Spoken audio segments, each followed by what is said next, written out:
நீண்ட நாள் தலைவலி, அதற்கு மருந்து சாப்பிட்டும் வலி இருக்கிறது, நீர் கோர்த்து இருப்பதாக சொல்கின்றார்கள். என்ன வழி? எடை குறைப்புக்கு என்ன செய்ய வேண்டும்?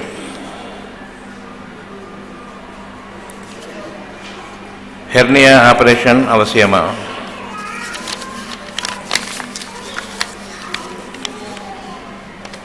சர்க்கரை நோய், சிறுநீரகம் சீர்கெட்டதால் டயாலிசிஸ் வாரத்திற்கு 2 முறை செய்ய வேண்டியிருக்கிறது. இம்மருத்துவ சிகிச்சை மூலம் குணப்படுத்த இயலுமா? 5 வருடமாக தும்மல், சளி, காது வலி,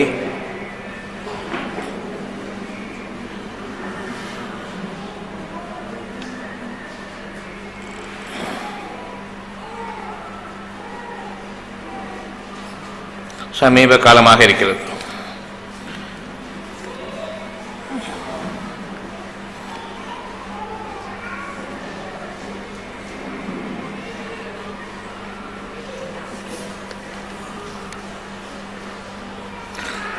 பதினைந்து வருடங்களாக சளியிலும் அலர்ஜியிலும் அவதிப்படுகின்றேன். மாத்திரை தினந்தோறும் சாப்பிடுகின்றேன். இல்லை என்றால் மறுநாளே சளியும் அலர்ஜியும் ஏற்பட்டுவிடும். இதற்கு என்ன தீர்வு? வாயு ப்ராப்ளம் இருக்கிறது. டயபெட்டிஸ் நோயாளியாகிய நான் மருந்து சாப்பிட்டு வருகின்றேன், ஊசி போட்டு வருகின்றேன். கஷ்டமாக இருக்கிறது. வேறு என்ன செய்ய வேண்டும் என்பது புரியவில்லை.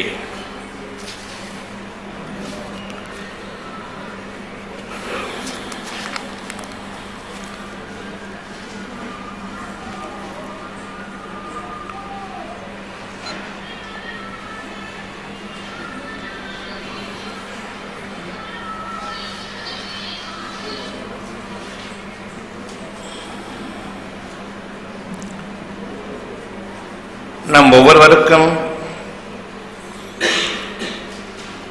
பலவிதமான நோய்கள், ஒரு நோயிலிருந்து மறுநோய், அடுத்த நோய், அடுத்த நோய் என்று உடம்பு பூராவும் நோய்கள் பரவிக்கொண்டிருக்கின்றன. டயபெட்டிஸ் என்ற ஒரு நோய் தலைவலி, அலர்ஜி, சளி தொந்தரவு, ஹெர்னியா ப்ராப்ளம், இன்னும் உடலில் என்னென்ன உறுப்புகள் இருக்கின்றனவோ அவ்வளவு உறுப்புகள் சம்பந்தமான நோய்கள். இப்பொழுது நம்முடைய உடல் பூராவும் ஒன்றுதானே தவிர கை வேறு, கால் வேறு, கண் வேறு, முகம் வேறு. உடல் உள்ளுறுப்புகள் ஒவ்வொன்றும் தனித்தனியாக என்னுடைய தேவைகளுக்கு அப்பால் தன்னிச்சையாக இயங்கிக் கொண்டிருக்கின்றன என்பது சத்தியமான வாக்கும் அல்ல, அதில் உண்மையும் இல்லை. எனக்கு பசி இருக்கிறது என்றால் அந்த பசிக்கு காரணம் எனக்கு கல்லீரல் ஒழுங்காக இயங்கிக் கொண்டிருக்கின்றது என்று பொருள். பசி முறையாக இருந்தால் கல்லீரல் எனக்கு முறையாக இயங்கிக் கொண்டிருக்கின்றது என்பது பொருள். ஜாண்டியஸ் இருக்கிற சமயத்தில் மஞ்சக்காமல் இருந்ததுன்னு சொன்னால் பசி இருக்காது. கல்லீரல் ஒழுங்காக இயங்காதன் காரணமாக பசி இருக்காது. பசி இருக்கிறது என்றால் வயிறு உணவை ஏற்றுக்கொள்ளக்கூடிய தகுதியில் இருக்கிறது. அந்த வயிற்றில் வரக்கூடிய உணவை ஜீரணிக்கக்கூடிய அந்த சக்தி கல்லீரல் முறையாக இயங்கிக் கொண்டிருக்கிறது என்பதை அறிவிக்கிறது. பசியும் ருசியும் மனமும் எப்பொழுது இருக்கின்றதோ அந்த மனம் நன்றாக இருக்கும் பொழுது நுரையீரல் நன்றாக இயங்கிக் கொண்டிருக்கிறது என்பது பொருளாகும். இந்த இரண்டும் இருக்கும் பொழுது வயிற்றுக்கு ஏதுவானது அழகான முறையில் அது உமிழ்நீரால் மிதப்படுத்தப்பட்டு பிறகு ஜீரணிக்கப்பட்டு வயிற்றுக்குள் இறங்குகின்றது. வயிற்றில் பசி இருக்கிறது, கல்லீரல் முறையாக இயங்கிக் கொண்டிருக்கின்றது. இப்பொழுது 3 உறுப்புகளை பார்த்தோம். மனம் நன்றாக இருக்கும் பொழுது நுரையீரல்கள் முழுமையாக இயங்கிக் கொண்டிருக்கின்றன. ருசி இருக்கும் பொழுது வயிறு அழகான முறையில் இயங்கிக் கொண்டிருக்கிறது. பசி இருக்கும் பொழுது நுரையீரல்கள் கல்லீரல் ஒழுங்காக இயங்கிக் கொண்டிருக்கின்றன. எனவே பசி தெரிகிறது. இந்த 3 உறுப்புகளும் ஒன்றோடு ஒன்று சேர்ந்த உறுப்புகள் என்பதை அறிய வேண்டும். அடுத்தது சிறுநீரகங்கள்.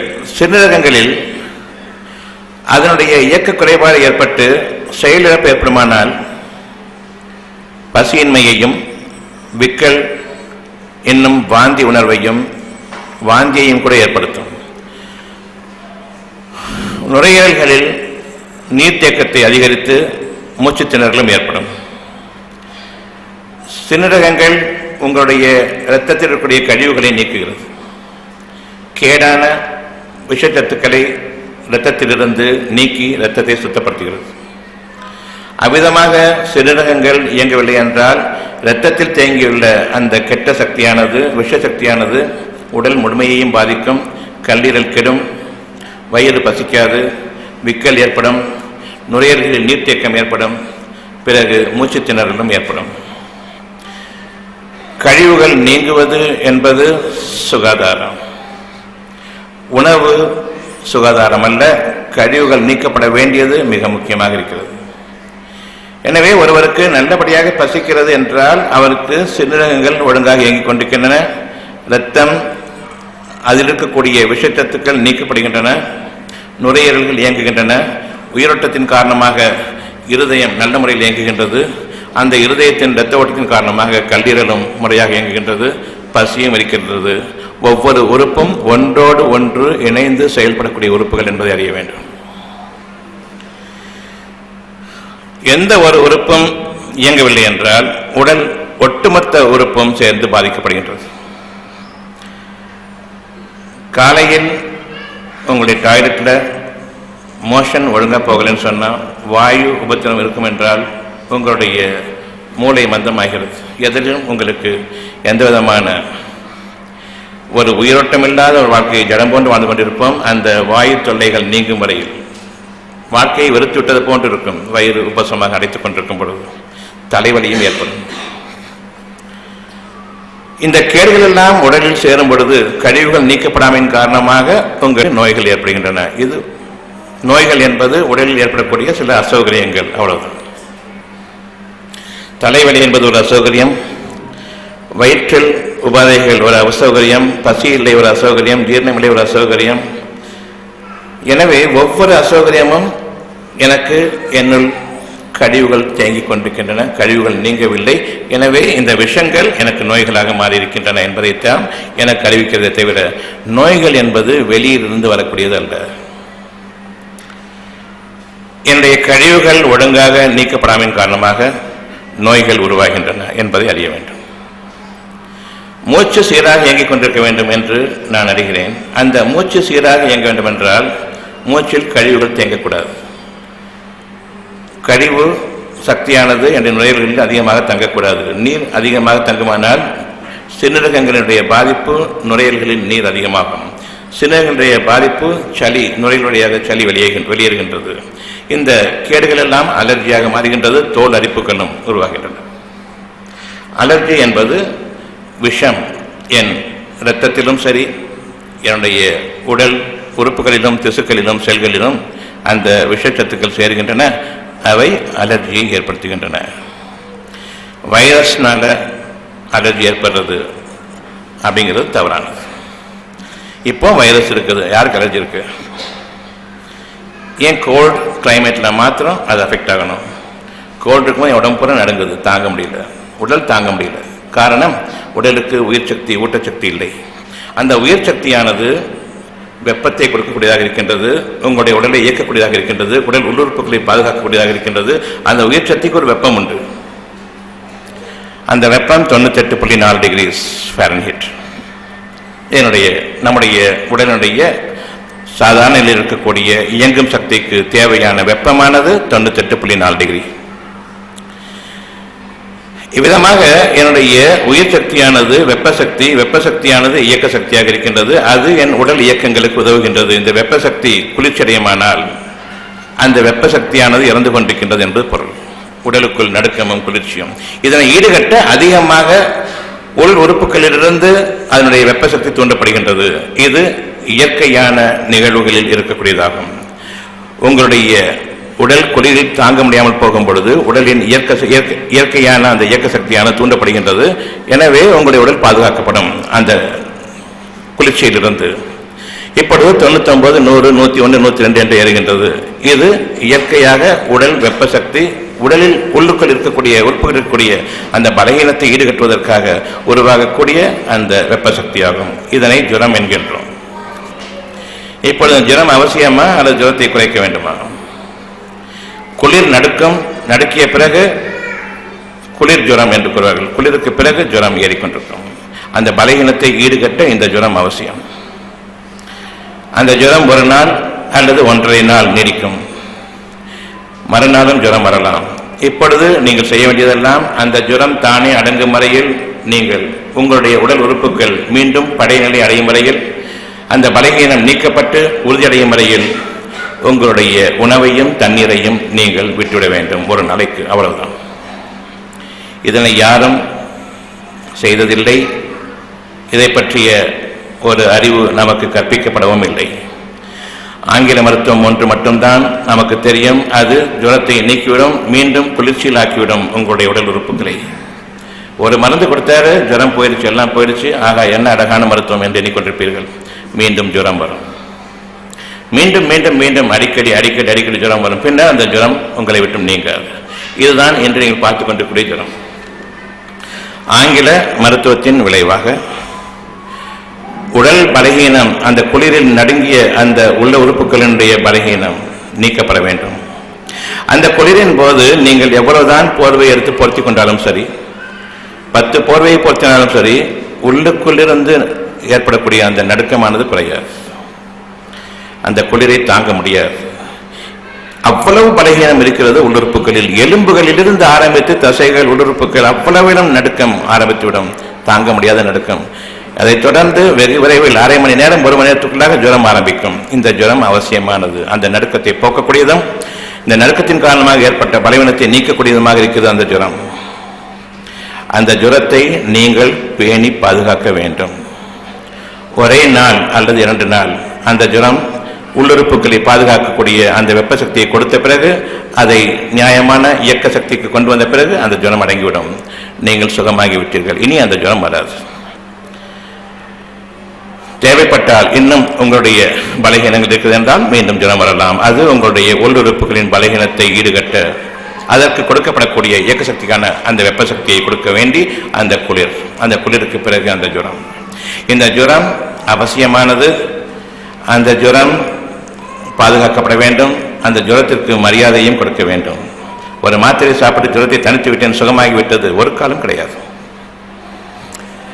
ஆக ஒரு நல்லறிவு நமக்கு வேண்டுமென்றால், ஆங்கில மருத்துவம் என்பது ஒரு வியாபார மருத்துவம் என்பதை அறிந்து கொண்ட பிறகு அதனையே நான் பின்பற்றுவேன் என்று நாம் மனிதர்களை பின்பற்றி, பெரும்பான்மையை பின்பற்றி அதனுள் செல்லும் பொழுது நாம் சுயமாக சிந்திக்கக்கூடிய அந்த சிந்தனை திறனை இழக்கின்றோம். உங்களுக்கு தேவையானது 98.4 டிகிரி ஃபாரன்ஹைட் அந்த நார்மல் டெம்பரேச்சர் வேண்டுமென்றால், அந்த டெம்பரேச்சர் எதுக்காக? உங்களுடைய இயக்க சக்தி. அந்த வெப்ப சக்தி தான் உங்களுடைய இயக்க சக்தி. நான் நோய்வாய்ப்படும் பொழுது அதிகப்படியான சக்தி அந்த நோய் எதிர்ப்பதற்கு தேவையா இல்லையா? அந்த அதிகப்படியான சக்தி தானே 99, 100, 101, 102 அந்த நோயை குணமாக்க வேண்டும். சாதாரண நிலையில் இயக்க சக்தி எனக்கு 98.4 டிகிரி என்றால், நோய்வாய்ப்படும் பொழுது என்னுடைய நோயை எதிர்ப்பதற்காக எதிர்ப்பு சக்தி சாதாரண நிலையில் இயக்க சக்தியை விட அதிகமாக இருக்க வேண்டும். எனவே எனக்கு ஜுரம் ஏறுகின்றது. அந்த ஜுரம் பாதுகாக்கப்பட வேண்டுமா அல்லது ஒரு மாத்திரை போட்டு நீக்கணுமா? பாதுகாக்கப்பட வேண்டும். இது மருத்துவ அறிவல்ல. ஒவ்வொரு மனிதனுக்கும் இருக்கக்கூடிய சுய அறிவு. மருத்துவ அறிவு கேடானது, சுய அறிவு நல்லது. இன்று முதலாக உங்களில் யாரும் ஜுரம் வந்தால் மருந்துகளையோ மாத்திரைகளையோ எடுக்கக்கூடாது. முழு ஓய்வு அவசியம். ஏனென்றால் உங்களுடைய இயக்க சக்திகள் அவ்வளவும் நோயை எதிர்ப்பதற்காக நோய் எதிர்ப்பு சக்தியாக மாற்றப்பட்டு நோயை எதிர்த்து கொண்டிருக்கின்றது. உங்களுடைய உடல் உறுப்புகளுக்கு நீங்கள் சாதாரணமாக அன்றாட வேலை ஈடுபடக்கூடிய அந்த வேலைகளுக்கு சக்தி கிடையாது. எனவே நீங்கள் படுக்கையில் தள்ளப்படுகின்றீர்கள்.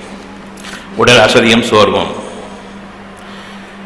தெளிவாக தெரிந்து கொள்ளுங்கள், ஜுரம் என்பது உங்களுடைய அழிவிலிருந்து மீட்டு மீண்டும் பழைய நிலைக்கு கொண்டு வரக்கூடிய மகத்தான ஒரு சக்தியாகும், நோய் எதிர்ப்பு சக்தியாகும்.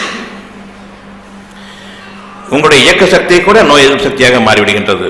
எனவே உங்களுக்கு உங்களுடைய கைகால்களை அசைக்க முடியாது. அந்த அசதியின் காரணமாக படுத்துவிடுவீர்கள். ஓய்வு அவசியம் என்பது உங்களுக்கு அது அறிவிக்கிறது. இப்பொழுது உங்களுடைய அதிகபட்ச இயக்க சக்தியானது உங்களுடைய நோயை எதிர்ப்பதற்காக போராடி கொண்டிருக்கின்றது. எனவே நீங்கள் உங்களுடைய ஓய்வில் இருக்க வேண்டும். பழையபடி கைகால்களை அலட்டிக் கொண்டிருந்தால் மீண்டும் இயக்க சக்தியாக மாறும். நோயை எதிர்ப்பதற்கான எதிர்ப்பு சக்தியினுடைய பலவீனம் அங்கு ஆரம்பமாகும். பசி இருக்காது, இயற்கையான அமைப்பு. பசி இருக்காது ஜுரத்தின் போது. ஏனென்றால் நீங்கள் சாப்பிடக்கூடாது. சாப்பிட்டால் மீண்டும் அந்த நோய் எதிர்ப்பு சக்தியான இயக்க சக்தியாக மாறும். நோயை எதிர்ப்பதற்கு தேவையான அந்த பலம் இருக்காது. அந்த நோயானது மீண்டும் மீண்டும் பலவீனமடையும். ஜுரம் அதிகரித்துக் கொண்டே போகும். அந்த ஜுரம் எப்பொழுதும் தனியாது. தண்ணீரும் கூட தாகமற்று போய்விடும். குடிக்க வேண்டாம். வாந்தியம் இருக்கும். எதுவும் வயிற்றுக்குள் வேண்டாம். ஒரு நாள் முழுமையாக ஒரே ஒரு நாள் உங்களுக்கு ஒட்டுமொத்தமாக உணவு கிடையாது. தண்ணீர் ஓரளவுக்கு அதிகமாக தொண்டை வளர்ச்சியில் கொண்டு கொஞ்சமாக அதனை நீங்கள் ருசித்துக் கொள்ள முடியும். கொஞ்சமாக உறிஞ்சி தொண்டையை நனைத்துக் கொண்டால் போதுமானது. ஒரே நாள். அந்த ஒரு நாளில் பாதிக்கு மேல் ஜுரம் குறைந்துவிடும். இனி உங்களுடைய விருப்பம். மீதியும் குறைவதற்கு இன்னும் கொஞ்சம் பொறுத்திருக்கலாம், இன்னும் ஒரு நாள் பொறுத்திருக்கலாமா இல்லையா என்பது உங்களுக்கு சொந்தமான விஷயம். பொறுத்திருந்தால் நல்லது, அவ்வளவுதான். மருந்துகளை சாப்பிடுகின்றோம். மருந்துகள் வயிற்றுக்கு ஆகாது. உணவு வயிற்றுக்கு ஆகும். வயிறு படைக்கப்பட்டிருப்பது உணவுக்கு மட்டும்தான். எனவே மருந்துகளை நீங்கள் எடுத்துக்கொள்ளக்கூடாது. ஆனால் இவர்கள் உணவுக்கு பத்தியம் போட்டுவிட்டு மருந்துகளை கொடுப்பார்கள். அங்கும் நமக்கு கேடு உருவாகிறது. தெளிவாக நாம் அறிய வேண்டும். மருத்துவம் என்பது மருந்துகளை கொண்டு உங்களை விஷத்தன்மைக்கு உள்ளாக்கக்கூடியது மருத்துவம். ஒரு உதாரணம் மட்டும்தான் கூறினேன். அந்த உதாரணத்தை கொண்டு மருத்துவம் கூடாது. சுயமாக சிந்தித்து அறிந்து உணர்ந்து செயல்படக்கூடிய சக்தி எனக்கு வேண்டும் என்ற அந்த விருப்பத்தை மேற்கொள்ளுங்கள். சுய அறிவை நாம் வளர்த்துக் கொள்ளவில்லை என்றால் பிறர் சொல்லறிவை கேட்டு பிறரை நான் பின்பற்ற ஆரம்பிக்கின்றேன். அங்கு அவர்கள் எனக்கு தவறான பாதையை தவிர காட்ட மாட்டார்கள். இப்பொழுது மருத்துவம் என்று சொல்கின்றோம். மர்ம காய்ச்சல் ஏற்பட்டுவிட்டது, வைரஸ் என்கின்றார்கள். மர்ம காய்ச்சல் என்று கூறினீர்கள், பிறகு வைரஸ் என்று கூறுகின்றீர்கள். எப்படி சாத்தியம் இது? எப்போ பார்த்தீங்க இந்த வைரஸை பார்க்கறதுக்கு முன்னாடியே மர்ம காய்ச்சல். இது ஒரு வகையான ஆஸ்திரேலியா வைரஸ். இப்போ புதுசா ஒட்டு மொத்தமாக சொல்லுங்க. எல்லா வைரஸும் தெரியும். இன்னைக்கு சொல்லிடுங்க எத்தனை வைரஸ் இருக்குன்னு சொல்லிட்டு சொல்லிடுங்க. அதுலேருந்து எந்த வைரஸ்ன்னு சொல்லலாம். ஒவ்வொரு நாளும் புது புது வைரஸா ஏதாவது ஒரு பேர் சொல்லிட்டு உளறிக்கிட்டு இருந்தா அதுக்கு பேர் மருத்துவம். இந்த மருத்துவர்கள் அனைவருமே உளரும் பைத்தியங்கள் என்பதை அறிந்து கொள்ள வேண்டும். இவர்களிடமிருந்து உங்களுக்கு எந்த நன்மையும் இல்லை, தீமையை தவிர என்பதை நீங்கள் அறிந்து கொள்ள வேண்டும். ஒவ்வொருவரும் நன்மையை விரும்புகின்றீர்கள். நன்மையின் மீது உங்களுடைய எண்ணங்களை நிலைப்படுத்திக் கொள்ளுங்கள்.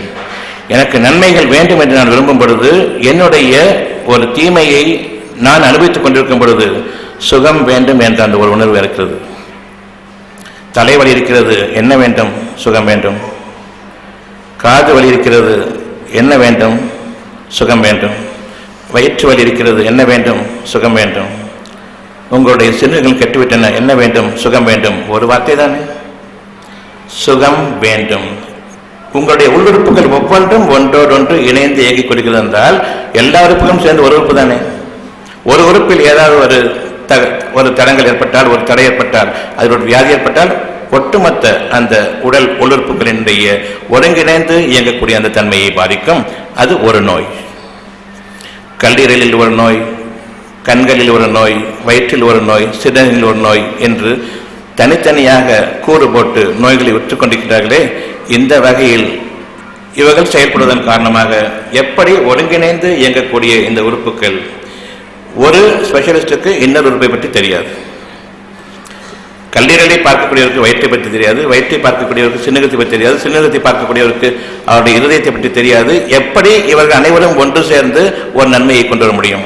ஒன்றோடொன்று இணைந்து செயல்படக்கூடிய அழகான ஒரு ஒருங்கிணைந்த இயக்கமாக இயங்கக்கூடிய ஒரே ஒரு உள் உறுப்பு, அவ்வளவுதான். இவை அனைத்தும் வெவ்வேறானது அல்ல, ஏனென்றால் ஒன்றோடொன்று இணைந்து செயல்படக்கூடியது. இதனை எப்படி தனித்தனியாக இவர்கள் பார்க்கின்றார்கள்? தனித்தனியே பார்க்கக்கூடியவர்கள் ஒரு உறுப்புக்கும் மற்றொரு உறுப்புக்கும் சம்பந்தம் இல்லாத அளவுக்கு எனக்கு இந்த உறுப்பை பற்றி மட்டும்தான் தெரியும், வயிற்றை பற்றி தெரியாது. இவர்களால் என்று ஒரு ஜாண்டிஸை குணப்படுத்த முடியாது. அதற்கென்று ஒரு பெயர் வைத்து விட்டார்கள், ஹெப்படைட்டிஸ் A, B, C என்று. இது வந்தால் குணமாக்க முடியாது, இது வந்தால் தானே குணமாகும். ஒட்டுமொத்தத்தில் எனக்கு ரெண்டையும் குணமாக்க முடியாது. அது ஒன்று தான் சத்தியமானது. யாரை பார்த்தாலும் ஹெப்படைட்டிஸ், நல்லா தான் இருக்கார் அவர், எந்த கஷ்டமா இருக்கு இல்லையே, இல்லை ஜாண்டிஸ் வரும். இருக்கிற நோயையும் குணப்படுத்த தெரியாது, இல்லாத நோயை உங்களுக்கு உங்களுடைய மனதில் பதிய வைத்து அந்த கவலையிலேயே நோய்களை உருவாகக்கூடிய அந்த தன்மைகளை ஏற்படுத்துகின்றார்கள். நன்றாக இருக்கும் பொழுது, பசி இருக்கும் பொழுது எப்படி ஜாண்டிஸ் இருக்க முடியும்? எல்லாத்தையும் சொல்றேன், ஹெப்படைட்டிஸ் A, B, C என்னென்ன சொல்றாங்களோ அவ்வளவு வைரஸும் இருக்குது, அவ்வளவு பாக்டீரியாவும் இருக்குது. ஒவ்வொருத்தருடைய உடம்புலையும் இன்னைக்கு காத்துல என்ன இருக்குது அவ்வளவு இருக்குதுங்க. தும்மனா மட்டும்தான் அவர் இல்லை, காத்துல இருந்தால் தும்மல் ஏற்பட்டது. எல்லாரும் காற்று, அதே காற்றை சுவாசிக்கிறோம். தும்மல்னால வரல, உள்ளுக்குள்ளேருந்து உருவாகல. ஒரு வைரஸுங்கிறது உங்களுடைய நுரையீரலில் உருவாகல, காற்றிலிருந்து என்னுடைய மூக்குக்குள் செல்கிறது. இது இவர்களுடைய ஒரு தத்துவம் என்றால், மெடிக்கல் தத்துவம் என்றால், மெடிக்கலுடைய ஒரு அணுகுமுறை என்றால், எல்லாரும் அதே காற்றான் சுவாசிக்கிறோம். அப்போ எல்லாருக்குள்ள அது எந்த வைரஸ் பாக்டீரியா கிருமிகள் எல்லாம் இருக்கத்தானே செய்யுது. ஏன் ஒருத்தருக்கு 2 பேருக்கு மட்டும் வந்து மற்ற பேருக்குலாம் வரல? ஒரு பள்ளிக்கூடத்தில் ஒரு பையனுக்கு 11 நாள் காய்ச்சல், பிறகு இறந்து போகிறான். வீட்லையும் கூடவே இருக்கிறாங்க, எல்லாரும் இருக்கிறாங்க. அவங்க யாருக்குமே தொத்தலையே. ஏன் தொத்தலை? பள்ளிக்கூடத்தை 15 நாளைக்கு இழுத்து முடுங்க, பன்றி காய்ச்சல் வந்துச்சு, பள்ளிக்கூடத்தை இழுத்து முடுங்கன்னு சொன்னாங்க. கூடவே நண்பர்கள் இருக்கிறாங்க 11 நாளும், அவங்களுக்கு ஒன்றுமே வரல. 11 நாள் ஒன்றும் வரல, அதுக்கப்புறமும் ஒன்றும் வரல. வீட்டில் அவங்க அம்மா அப்பா தம்பி தங்க இருக்காங்க, அவங்களுக்குலாம் வரல.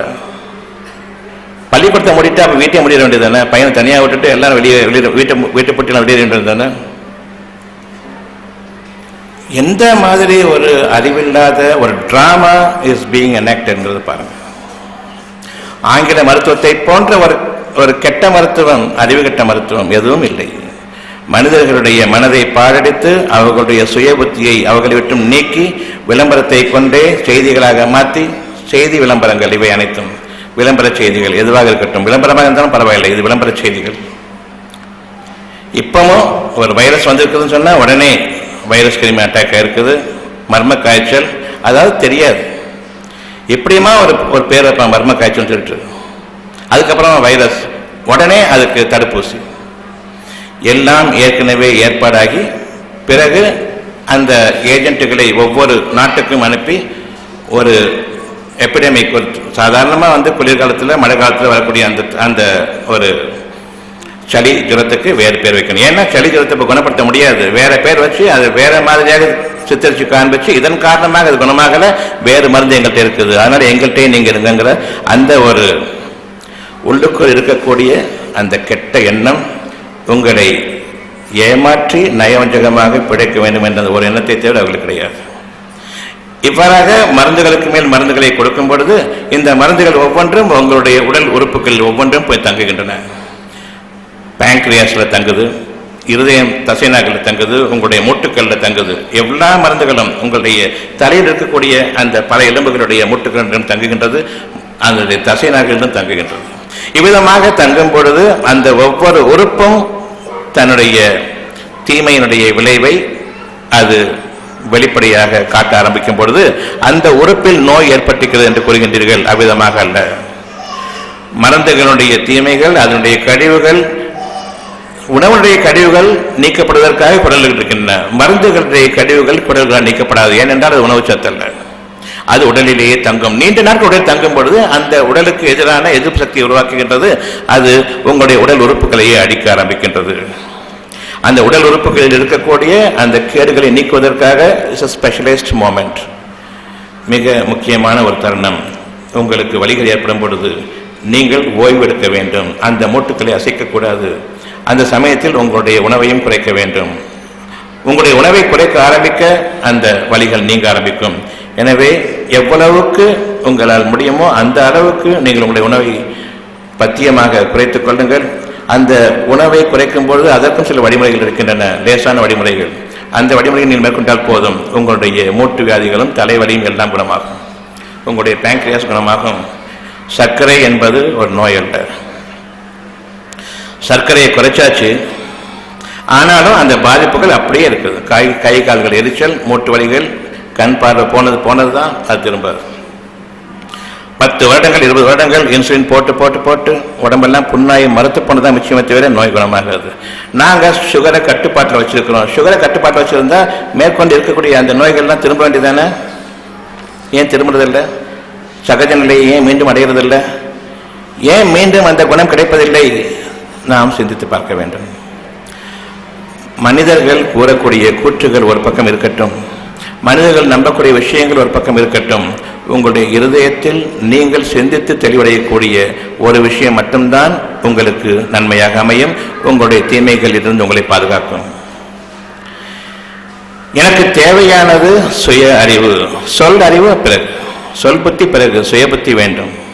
அந்த சுய புத்தி என்ன கூறுகின்றது? ஒவ்வொருவருக்கும் அந்த சுயமாக சிந்தித்து உணர்ந்து தெளிவடையக்கூடிய தன்மையை இறைவன் நிச்சயமாக ஏற்படுத்தியிருக்கின்றான் இல்லையா?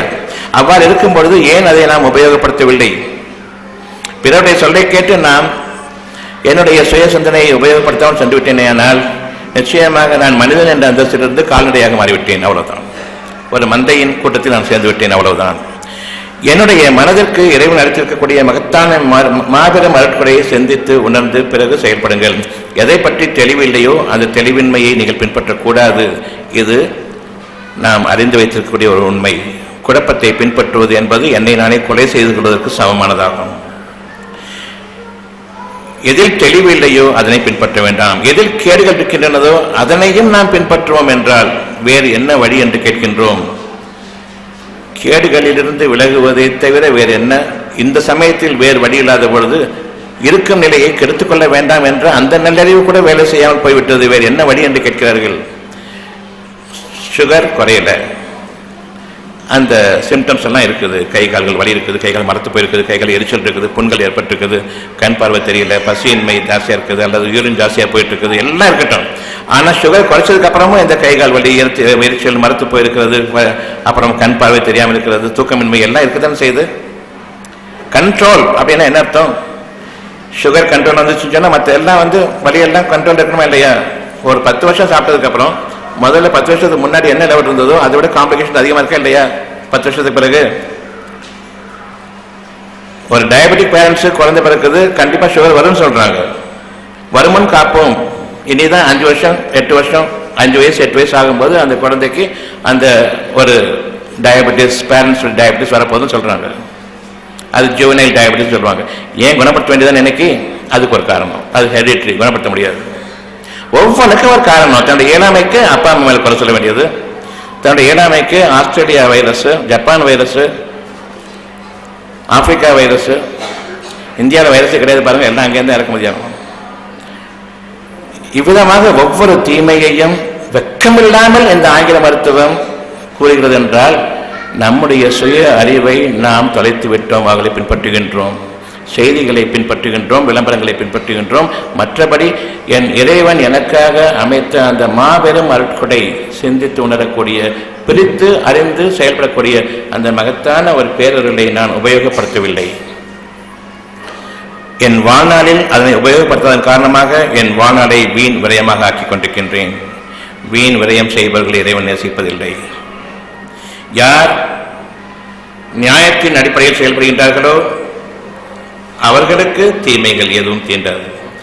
அநியாயமாக யார் செயல்படுகின்றார்களோ அவர் தங்களுக்கு தாங்களே அநியாயம் செய்து கொள்ளும் பொழுது நிச்சயமாக இறைவன் நமக்கு அநியாயம் செய்யவில்லை, நாம் நமக்கு அநியாயம் செய்து கொள்கின்றோம். யார் சிந்தனைகள் இருக்கின்றார்களோ, சிந்தித்து உணர்கின்றார்களோ, உணர்ந்த தெளிவை அடைய விரும்புகின்றார்களோ அந்த தெளிவுக்காக பிரார்த்தனை மேற்கொள்ளுங்கள். என்னுடைய நோயை சுகமாக்கு இறைவனே என்று நாம் கடவுள் பக்கம் திரும்புவோம். சீக்கிரமாக சுகமாக்கிவிடு என்றும் கட்டளையும் விடுவோம். ஆனால் அதோடு சேர்த்து இன்னொரு பிரார்த்தனையும் இருக்கின்றது.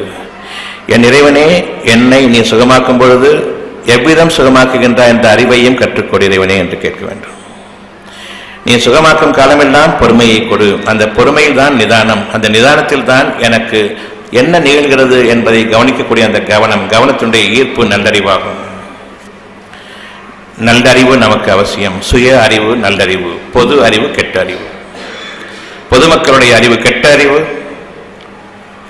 உபயோகமற்ற அறிவு, கால்நடைகளாக நம்மை மாற்றிவிடக்கூடிய ஒரு இரைச்சல் மனிதர்களுடைய அறிவு என்பது. சுயமாக சிந்தித்து உணரும் பொழுது அந்த நல்லறிவு உங்களுக்கு உங்களுடைய வாழ்க்கைக்கு பாதுகாப்பாக அமையும். உங்களுக்கு சாப்பிடும் போது சில சமயங்கள் அலர்ஜி ஏற்படுது. அந்த அலர்ஜி உணவுப் பொருட்கள் ஒத்துக்கொள்ள அலர்ஜி ஏற்படுது. இதை போய் டாக்டர்கிட்ட போய் கேட்குறீங்க, எனக்கு என்ன பத்தியம்னு சொல்லிட்டு.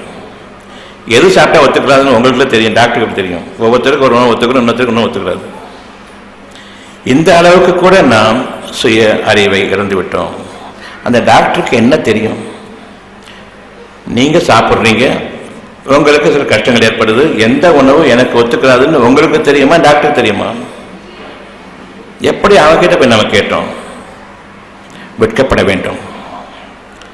நம்முடைய சுய அறிவை முற்றிலுமாக தொலைத்துவிட்டு டாக்டர்களை அவர் என்னை பாதுகாப்பார், அவருக்கு எல்லா அறிவும் இருக்கிறது, எனக்கு எந்த அறிவுமே இல்லை, பிறகு எப்படி என்னை நான் பாதுகாத்துக் கொள்ள முடியும்? நம்மை நாம் பாதுகாத்துக் கொள்ளவும் வாழ்விக்கவும் நம்முடைய சுய அறிவு மிக மிக அவசியமானது. சுய அறிவை நான் எப்பொழுது இழக்கின்றேனோ அப்பொழுது என்னுடைய பாதுகாப்புக்கு உத்தரவாதம் இல்லை. உத்தரவாதம் என்பதில்லை, நிச்சயமாக பாதுகாப்பு இல்லை.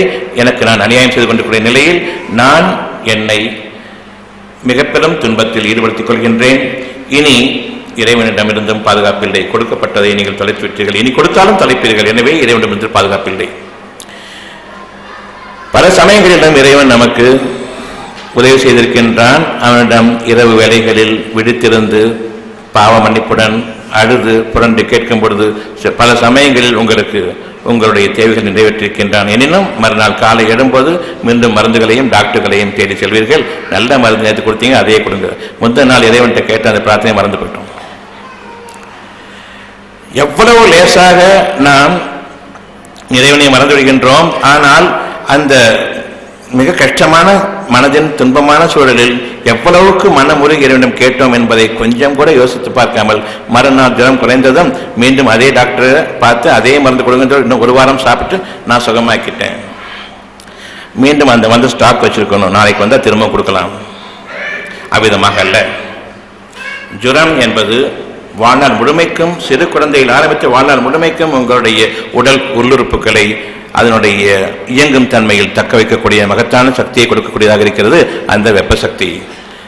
ஆரம்ப காலத்திலேயே முளையிலேயே கிள்ளி எறியக்கூடிய அந்த வெப்ப சக்தி ஜுரம் 99, 100, 101 என்ற ஜுரம், அதனை நான் அடக்கும் பொழுது, அந்த ஜுரத்தை நீக்கும் பொழுது மிகுதியான அந்த நோய் எதிர்ப்பு சக்தியை நான் நீக்கிவிட்டேன்.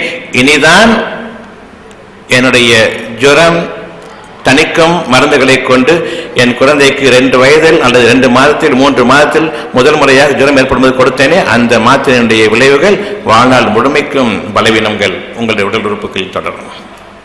மூக்கடைப்பு, சளி குறையாமல் அதிகரித்துக் கொண்டிருப்பதும், இன்னும் அந்த சளியானது உறைந்து நெஞ்சு சளியாக மாறி ஆஸ்துமா ஏற்படுவதும், பின்னர் இறுதியாக அது கேன்சர் நோயாக மாறுவதும், அசுத்தங்களும் அசிங்கங்களும் மருந்துகளினுடைய கழிவுகளும் கேடுகளும் கசடுகளும் உள்ளுக்குள் தங்கி உங்களுடைய உடல் உள்ளுறுப்புகளினுடைய தசைகளையும் திசுக்களையும் செல்களையும் அது மாற்றி அமைத்து விடுகின்றது. இனி உடல் அதை எதிர்த்து அடிக்க வேண்டும். இது கேன்சர் எனும் நோயாகும்.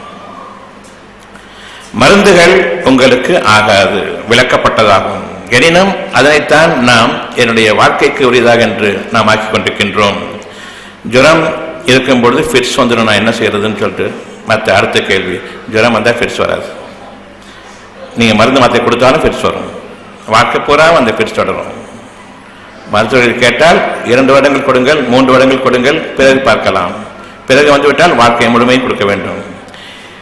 ஒரு மருத்துவர் கூறினால் நீங்கள் உங்களுடைய மருத்துவரிடம் கேளுங்கள், இது சுகமாகும் என்பதை எடுத்துத்தர முடியுமா? ஒரு மருத்துவம் எடுத்துத்தர முடியாது. எந்த மருத்துவத்திலும் முடியாது என்று இருக்கும் பொழுது ஆங்கில மருத்துவம் மட்டும் கூறும், நாங்கள் விஞ்ஞான மருத்துவர்கள், எங்களுக்கு எல்லாம் தெரியும், மற்ற மருத்துவம் அந்த மாதிரிலாம் பேசாது, பார்க்கலாம், முயற்சி செஞ்சு பார்க்கலாம் அப்படிலாம் சொல்லுவாங்க. தவிர கண்டிப்பாக சுகமாக்கிற முடியும், எங்கள்கிட்ட மட்டும்தான் வரணும், நாங்கள் மட்டும்தான் விஞ்ஞானிகள், எங்கள்கிட்ட தான் எல்லா மருந்துகளும் இருக்குது, நாங்கள் தான் நோயை முழுமையாக கண்டறிவோம், பிறகு நாங்கள் வைத்தியம் புரிகின்றோம், சயின்டிஃபிக் டாக்டர்ஸ் நாங்கள் தான் சொல்லும் பொழுது எழுதி கேளுங்க, எடுத்துட மாட்டாங்க. ஏனென்றால் போலிகள். மருத்துவம் என்ன என்பதை அறியாத போலிகள். மருந்துகளை பற்றி அறிந்திருப்பார்களே தவிர மருத்துவத்தை பற்றி தெரியாது. மருந்துகள் நோய்களை உருவாக்குகின்றன என்பது கூட தெரியாது. ஒரு நோய், அந்த நோய்க்கு மருந்து சாப்பிடும்போது கண்டிப்பாக வயிற்றெரிச்சலும் வயிற்று வலியும் பசியின்மையும் அது கல்லீரலை பாதிக்கின்றது. எனவே பசியின்மை ஏற்படுகின்றது என்று அறிந்து கொள்ளுங்கள். ஒரு மாத்திரை சாப்பிடும்போது அந்த வாய் கசப்பும் பசியின்மையும் கல்லீரலை பாதிக்கிறது என்று அறிந்து கொள்ளுங்கள். நன்றாக இருந்த அந்த நாக்கில் கல்லீரலை பாதிப்பு தெரிய ஆரம்பிக்கும். ருசியின்மை, மரத்து போய் இருக்கக்கூடிய அந்த ருசியின்மை. நாக்கு மரத்து போச்சுன்னா வேற என்ன இருக்குது? உணவுக்கு என்ன இருக்குது? அந்த நாக்கில் ருசி படும்பொழுது மட்டும்தான் உமிழ்நீர் சுரக்க ஆரம்பிக்கின்றது. அந்த உமிழ்நீரின் ஜீரண சக்தி மிக முக்கியம். உங்களுடைய நன்மைகள் உங்களுக்கு அதிகமாக அந்த உமிழ்நீரின் ஜீரண சக்தி மிக முக்கியமானதாக இருக்கின்றது.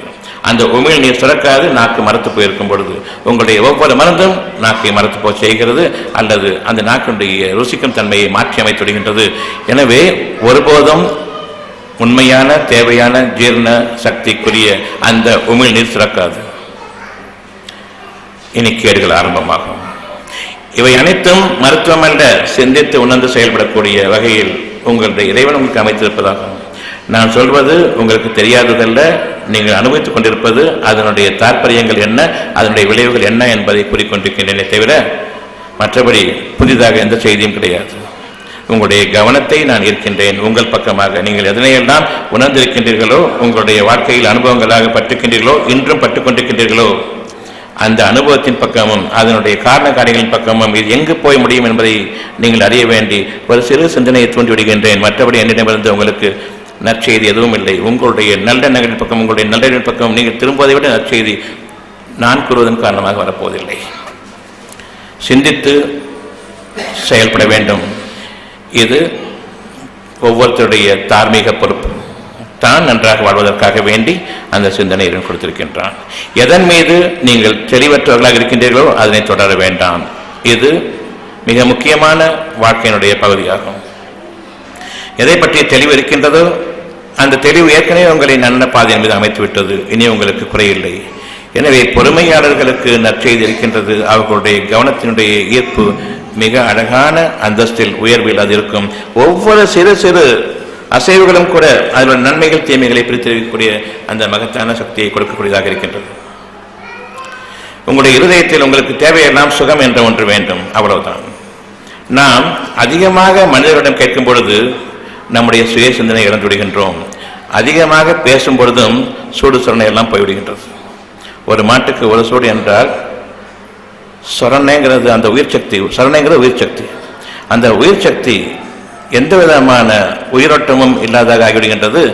எனக்கு விளங்கிக் கொள்ளக்கூடிய தன்மை இல்லாத போது ஊர் பேச்சு அதிகமாக கேட்கும்போது என்னுடைய காதுகள், என்னுடைய கவனம் அனைத்தும் அதன் மீது ருசி கண்டு விடுகின்றன. ஊர் பேச்சை கேட்க என்னுடைய உள்ளத்தில் நான் சிந்தித்து உணரக்கூடிய அந்த ருசியின் தன்மை போரடிக்குது. சிந்தனை என்றாலே போரடிக்குது. எதை சிந்திச்சு பார்க்கல தெரியல. சிந்தனை என்பது உங்களுடைய தேவைகளுக்காக அந்த எண்ணங்களை கொள்வது சிந்தனைகளில் உங்களை ஆட்டும். நீங்களாக சிந்தனைகளுக்கு போக வேண்டாம், அது கலைப்பு ஏற்படுத்துகின்றது.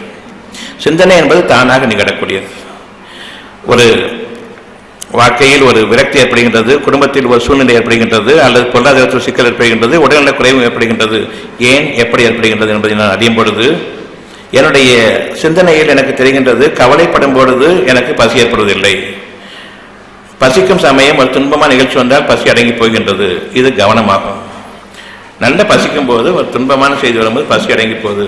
அப்போ வயிற்றின் ஜீரண சக்திக்கும் கவலை என்ற அந்த உணர்வுக்கும் நெருங்கி தொடர்பு இருக்கின்றது என்பதை அறிய வேண்டும். கவலை உங்களை தீண்டும் காலமெல்லாம் உங்களுடைய ஜீரண சக்தி குறைந்து கொண்டிருக்கின்றது. உங்களுடைய வயிற்றில் எப்பொழுது ஜீரண சக்தி இல்லையோ அப்பொழுது உமிழ்நீரும் தடைபடுகின்றது. இனி உங்களுக்கு உயிரோட்டம் குறையும். உயிரோட்டத்திற்கு உயிர் சேர்க்கக்கூடிய இந்த ஊட்டமும் குறையும். உங்களுடைய உடலில் இருக்கக்கூடிய அந்த தெம்பும் குறைந்து பலகீனம் அதிகமாகும். கவலை மிக முக்கியமான ஒரு மனிதனுடைய மனோபாவமாக இருக்கின்றது. நாம் எப்பொழுதுமே நாளைய வாழ்க்கையை பற்றி ஒரு கவலையும் ஒரு பயமும் கொண்டிருக்கின்றோம். எப்படி அமையுமோ அந்த கவலையில் என்னுடைய ஊட்டச்சக்தியும் குறைகின்றது, என்னுடைய பலவீனம் அதிகமாகின்றது, உடல் சோர்ந்து போகும் பொழுது மனமும் சோர்ந்து விடுகின்றது. உடலும் மனமும் ஒன்றிணைந்து இயங்கக்கூடிய வாழக்கூடிய ஒரு அமைப்பாகும். உடல் வேறு மனம் வேறல்ல. மனம் உடலை இயக்கிக் கொண்டிருக்கிறது என்பதை நீங்கள் அறிய வேண்டும். உங்களுடைய மனம் உங்களுடைய உடலை இயக்கிக் கொண்டிருக்கின்றது. உள்ளுறுப்புகளிலிருந்து வெளியுறுப்புகள் வரையில் என்னுடைய மனம் இயக்கிக் கொண்டிருக்கிறதே தவிர உடல் மனதை இயக்கவில்லை. இப்பொழுது பலருக்கும் டாய்லெட் போகணுங்கிற ஒரு எண்ணம் இருந்தாலும் பிறகு பார்த்துக்கொள்ளலாம், கொஞ்சம் இருக்கட்டும், முடிந்த பிறகு பார்த்துக்கொள்ளலாம். என்னுடைய மனம் கட்டளையிடுகின்றது, என்னுடைய உடல் உறுப்புகள் அடங்குகின்றன என்பதை அறிய வேண்டும். குழந்தைகள் ஏறி கொண்டிருக்கும் போது அடங்கு, மனம் போன போக்கில் பேசிக் கொண்டிருக்க வேண்டாம், அடங்கு என்று கூறுகின்றோம். அது மனதை கட்டுப்படுத்திக் கொள்கிறது, பிறகு கொஞ்சம் அடங்கி உட்கார்கிறது. மனம் உடலை இயக்குகிறதை தவிர உடல் மனதை இயக்காது. இந்த உடலானது மனதுக்கு அடிமைப்பட்டு இயங்கக்கூடிய ஒரு அமைப்பு என்பதை அறிந்து கொள்ளுங்கள். இந்த மனமும் உடலும் ஒன்றிணைந்து இயங்க வேண்டும். மனம் அதன் மீது மேலதிகாரியாக இருக்க வேண்டும். உடலுடைய பாகங்களின் மீதும் உடல் உறுப்புகளின் மீதும் அது தன்னுடைய அதிகாரத்தை காட்டக்கூடியதாக இருக்க வேண்டும். மனதிற்கு அந்த உடல் அடங்க வேண்டும். உடல் இச்சைகளுக்கு மனம் பறிபோய்விடக்கூடாது. பெரும்பாலும் நாம் உடல் இச்சைகளுக்கு மனதை நாம் பறிபோக விட்டுவிடுகின்றோம். காதுகள் பிறருடைய குறைகளையும் குற்றங்களையும் புறம்பேசலையும் கேட்கக்கூடாது. ஆனாலும் குறைகளையும் புறம்பேசலையும் கேட்பதற்கு ருசியாக இருக்கின்றது. என் மன இச்சைகள், மனதினுடைய திண்மை மன இச்சையாக மாறுகின்றது, பலவீனமாகும். மன இச்சைகள் என்பது பலவீனமாகும். எப்பொழுது மனம் இச்சை கொள்கின்றதோ, வேண்டாதவற்றின் மீது நாட்டம் கொள்கின்றதோ, பார்க்கக்கூடாதவற்றை பார்க்கின்றதோ, கேட்க வேண்டாதவற்றை கேட்கின்றதோ, மனம் பறிபோய்விட்டது. இனி உடல் சுகம் நமக்கு இல்லை. மனதினுடைய தன்மை, அதனுடைய திண்மை இரண்டுமே குறைகின்றது. இங்கு நம்முடைய நோய்கள் உருவாகின்றன. எப்பொழுது மனதினுடைய அந்த உறுதியான தன்மை குறைபடுகின்றதோ அதிலிருந்து பல காலங்கள், பல வருடங்கள் ஆகின்றன உங்களுடைய உடல் இயற்கை மாறி பலவீனம் அடைந்து நோய்கள் உருவாவதற்கு. என்னைக்கு நான் ஒரு கஷ்டத்தை பார்க்கணும்னா அன்னைக்கு நோய் உருவாகலை, பல வருடங்களுக்கு முன்பாகவே உருவாகிவிட்டது. அந்த உருவாக்கத்திற்கு காரணம் மனநிலை சீர்கட்டு விட்டது. அந்த மனநிலை சீர்விடுவதற்கு மிக முக்கியமான காரணம் உங்களுடைய வயிற்றினுடைய உயிர் சக்தி குறையக்கூடிய அந்த கவலையை கொண்டிருக்கின்றீர்கள். சின்ன குழந்தை முதலாக அந்த குழந்தையை படிக்க வைக்கும் பொழுது நீ நல்ல மார்க் வாங்கணும், நிறைய மார்க் வாங்கணும், அப்போதான் நாளைக்கு சம்பாதிக்க முடியும், வாழ முடியும், இதெல்லாம் அந்த குழந்தைக்கு கற்பிச்சு கற்பிச்சு கற்பிச்சு அது ஒரே சந்தேகத்தை, ஒரே ஏக்கத்திலையும் ஒரு கவலையிலையுமே, எப்போ பார்த்தாலும் ஒரு பயம், ஒரு கவலை, மார்க் கிடைக்குமா கிடைக்காதா, பாஸ் ஆனா பாஸ் ஆக மாட்டேன்னா, இதே கவலை. இந்த கவலையில் அவர்களுக்கு உணவும் எடுத்துக்கொள்ளாது. எடுத்துட்டு போற உணவு அப்படியே கொண்டு வரும். நீங்க மட்டும் அந்த குழந்தைக்கு இந்த படிப்பினுடைய ரகசியத்தை நீங்க சொல்லிக் கொடுத்தீங்கன்னு சொன்னா, இந்த படிப்பெல்லாம் உங்களுக்கு பணத்தை சம்பாதிக்க உதவுமே தவிர வேறு எதையுமே கொடுக்காது. சிந்தித்து பார்ப்பீங்களானால் வெறும் பேப்பர், கழுத விட தீங்காது அந்த பேப்பர், பணம்ங்கிறது. அந்த பணத்தை சம்பாதிக்கிறதுக்கு மட்டும்தான் உங்களுடைய படிப்பு உபயோகப்படும். எம்பிபிஎஸ் படிப்பு படித்து முடிச்சதுக்கப்புறம் ஒரு நோயை குணப்படுத்த முடியாது. இந்த படிப்பு படித்தா என்ன, படிக்கட்டேன், டாக்டர்னு சொல்லி வைக்கப்பட வேண்டாம்னா உங்களுடைய படிப்பு பணத்துக்கு மட்டும்தான். இந்த டாக்டர் தொழில் ஒரு வியாபாரம், கார்பரேட் பிஸ்னஸ். பணம் கொடுத்தா மாத்திரை தருவேன், அவ்வளோதான். சுகம் கொடுப்பேன் பேச்சு கிடையாது, மாத்திரை தருவேன். ரொம்ப நான் தான் குணமாக்கணும்னு நீங்கள் சொன்னீங்க சொன்னால் வாங்க நீங்களே எழுதி கொடுங்க, எனக்கு நீங்கள் செத்து போயிட்டா நீங்கள் தான் காரணம், நான் காரணம் எழுதி கொடுங்க, நான் வைத்தியம் பார்க்குறேன். இது டாக்டருடைய நிலைப்பாடு. நாமும் நீங்கள் எனக்கு வைத்தியம் பண்ணுங்க, தெரியாதுன்னு சொன்னதுக்கப்புறமா, முடியாதுன்னு சொன்னதுக்கப்புறம் நீங்கள் தான் வைத்தியம் பார்த்து ஆகணும்னு சொல்லிட்டு எழுதி தந்துடுறேன், செத்தா நான் தான் பொறுப்பு, நீங்கள் பொறுப்பு இல்லைன்னு சொல்லி எழுதி கொடுக்குறோமே. நம்முடைய மனநிலை என்ன? இது தானே தற்கொலை செய்து கொள்வதை தவிர்த்து நீ என்னை கொலை செய் அப்படின்னு சொல்றதுக்குரிய ஒரு பாங்கு. இப்படி நாம் எழுதி கொடுத்து விட்டு நம்மை அவர்களுக்கு தீனியாக படைக்கின்றோம். எப்படி கேட்கணும்னு சொன்னா, நீங்க எழுதி கொடுங்க எனக்கு சுகமாகும், சுகமாகத்து நீங்க தான் பொறுப்பு எழுதி கொடுங்கன்னு சொன்னா ஒரு டாக்டர் உங்கள்கிட்ட ஒரு டெஸ்ட் பண்ணுவாங்களா? உங்களுடைய உள்ளத்தின் போக்குகளை நீங்கள் கவனிக்க வேண்டும். என்னுடைய தேவைகளுக்கு உரியது என்னுடைய மனதில் இருக்கின்றது. என்னுடைய தேவைகளை நான் சிந்தித்து பார்ப்பேனேயானால் என் மனதுக்கு அது விளக்கமாகும், தெளிவாகும். தெளிவாகக்கூடிய அந்த நாளில் உங்களுடைய நோய்கள் நீங்குகின்றது. இனி வரக்கூடிய நாட்களிலும் உங்களுக்கு நன்மைகள் இருக்கின்றன. யாரோரிடமும் நீங்கள் உங்களுடைய நோய்களுக்காக சென்று இறுதி நிலையை அடையும் பொழுது எல்லோரும் கைவிட்ட பிறகு குடும்பத்தினரும் கைவிட்டு விடுவார்கள். நீங்கள் தனியாக இருக்க வேண்டிய சூழ்நிலை ஏற்படும். தனித்து நீங்கள் இருக்கக்கூடிய அந்த சூழ்நிலை ஏற்படும். யாரும் உங்களுக்கு உதவி செய்ய மாட்டார்கள். நீங்கள் எப்படி நம்பிக்கை அடைந்தீர்களோ அதை போன்றே பிறரும் நம்பிக்கை அடைந்து விடுவார்கள். இனி தனித்திருக்கக்கூடிய அந்த நிலையில் மட்டும்தான் நீங்கள் இறைவனை அடைப்பீர்கள். அந்த தனிமையில் நீங்கள் இறைவனை அடைக்கும் பொழுது உங்களுக்கு ஒரு ஆறுதலும் உண்டு, உங்களுக்கு ஒரு சுகமும் உண்டு. ஆனால் கடைசி நிலையில் நாம் கேட்கும் பொழுது, பிரார்த்திக்கும் பொழுது அந்த பிரார்த்தனைக்கு பெரும்பாலும் விடை கிடையாது. இறைவன் அதற்கு மதிப்பளிக்கவும் மாட்டான், நமக்கு மன்னிப்பளிக்கவும் மாட்டான். ஏனென்றால் உங்களுடைய வாழ்க்கையை பற்றிய நம்பிக்கையை நீங்கள் இழந்து விட்டீர்கள். அந்த நம்பிக்கை என்ற ஒன்று இருக்கும் வரையில் இறைவனுடைய அனுக்கிரகம் உங்களுக்கு இருக்கிறது என்ற பொருள். எப்பொழுது அந்த நம்பிக்கையை நான் நீக்கிக் கொண்டேனோ பிறகு நான் பிழைக்க மாட்டேன் என்று ஆன பிறகு இறைவனுடைய வார்த்தை நின்றுவிட்டது, பிழைக்க வேண்டும் என்ற அந்த வாக்கு நின்றுவிட்டது. இனி நமக்கு பிரார்த்தனைகள் இல்லை. அந்த நம்பிக்கையோடு பிழைப்பேன் என்ற அந்த நம்பிக்கை இருக்கும் வரையில் மட்டும்தான் பிரார்த்தனைகளுக்கு அங்கீகாரம். எப்பொழுது நான் பிழைக்க மாட்டேன் என்று டாக்டர்கள் கூறிவிட்டார், நானும் என்னுடைய வாழ்க்கையில் அதனை வார்த்தையை என்னுடைய மனதுக்கு எடுத்துக்கொண்டு என்னுடைய நம்பிக்கை இழந்து விட்டேன், விரக்தி அடைந்து விட்டேன், நான் பிழைக்க மாட்டேன் என்று கொண்டு விட்டேனோ பிறகு பிரார்த்தனைகள் இல்லை. இறைவன் மகத்தான சக்தி படைத்தவன் என்பது நாம் எல்லோருக்கும் தெரியும். இறுதி காலங்களில் எல்லோரும் கைவிட்ட பிறகும் நாம் இறைவன் பக்கம் திரும்புவோம். அந்த சூழ்நிலையிலும் இறைவன் உதவுவான் என்று இருக்கும் பொழுது ஆரம்ப காலங்களில் ஏன் இறைவன் உதவ மாட்டான்? ஆரம்ப காலங்களில் சீராக இருக்கக்கூடிய அந்த நோயினுடைய அளவில் அவனை குணமாக்க முடியாதா? நாம் இறைவனையும் படிக்கின்றோம். ஆரம்ப காலங்களில் சும்மா இருந்தால் சரியா போயிடுமா, மாத்திரை மருந்துகள் சாப்பிட்டாதான் சுகமாகும் சொல்லிட்டு எல்லோரும் கூறுவதை நாம் கூறிக்கொண்டிருக்கின்றோம்.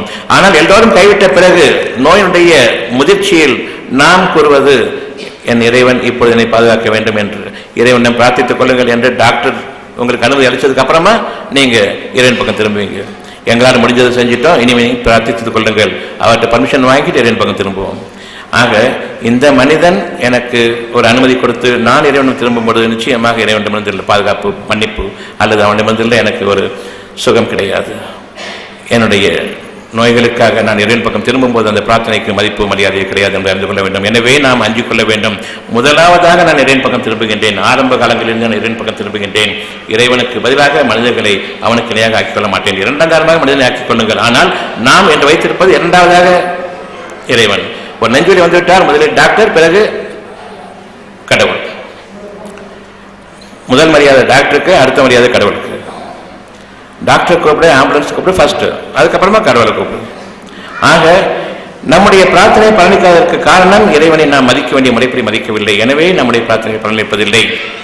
இப்பொழுது நாம் அறிய வேண்டும், ஒவ்வொரு நோய்க்கும் காரணம் கூறிக்கொண்டிருக்கின்றார்கள். எந்த காரணமும் உண்மையாக இருந்தால் நோய் குணமாக வேண்டும். ஆனால் நோய் குணமாவதில்லை, காரணங்கள் தவறு. இவர்கள் மனிதர்களை அலைக்கழித்துக் கொண்டிருக்கின்றார்கள். தங்களுக்கு அறிவில்லாத ஒன்றின் மீது உங்களை நிர்பந்தப்படுத்துகின்றார்கள். நாம் சற்று சிந்தித்து முடிவு செய்வோமேயானால் நம்முடைய அறிவு நம்முடைய கையில் இருக்கின்றது. நாம் சிந்திப்போமேயானால் அந்த அறிவு வளரும். சிந்திக்கவில்லை என்றால் அந்த அறிவு நம்மை விட்டு நீங்கும். ஒவ்வொரு முறையும் நான் தவறும் பொழுது கை காலை உடைச்சிக்கிறேன். அதே மாதிரி நான் சிந்தனையிலிருந்து தவறி மனிதர்களை நம்பும் பொழுது என்னுடைய சிந்தனையினுடைய அறிவின் திறன், அறியக்கூடிய திறன், கவனத்தின் திறன் குறைந்து தவறிக்கொண்டிருக்கின்றது. இறுதியில் எந்த கவனமும் இல்லாதவனாக நான் ஆகிவிடுவேன். ஒவ்வொரு முறையும் நான் மருத்துவத்தின் பக்கம் செல்லும் பொழுது என்னுடைய சிந்தனை கவனிப்பினுடைய அந்த ஒரு தகுதியினுடைய அளவிலிருந்து தவறுகின்றேன், கீழடங்கிக் கொண்டிருக்கின்றேன். ஒவ்வொரு முறையும் நான் மனிதனை நம்பும் பொழுது, நான் என் கவனத்தின் பக்கம் திரும்பும் பொழுது பிரார்த்தனை அப்பொழுதே அமைகின்றது. என் இறைவனே, நான் எங்கு தவறுகின்றேன், இதற்கு காரணம் என்ன, நான் எவ்விதமாக நான் இதிலிருந்து சுகமடைவது என்பதை நான் உன்னிடம் திரும்புகின்றேன். என் இறைவனே, எனக்கு நல்லறிவை கொடு. பிரார்த்தனையில் மிக மிக உயர்வானது நல்லறிவாகும். நல்லறிவு என்பது இருக்கக்கூடிய அறிவு அல்ல, தேவையான அறிவு. நாம் அனைவருமே அறிவோம், விஞ்ஞான வளர்ச்சி என்று கூறுகின்றார்கள். இப்பொழுது இருக்கக்கூடிய இந்த நூற்றாண்டுடைய விஞ்ஞானம் வளர வேண்டும், அறிவு வளர வேண்டும். இருக்கும் அறிவு போதாது. இதுதானே உண்மை. அறிவு வளரணுமா இல்லையா, அல்லது போதுமா?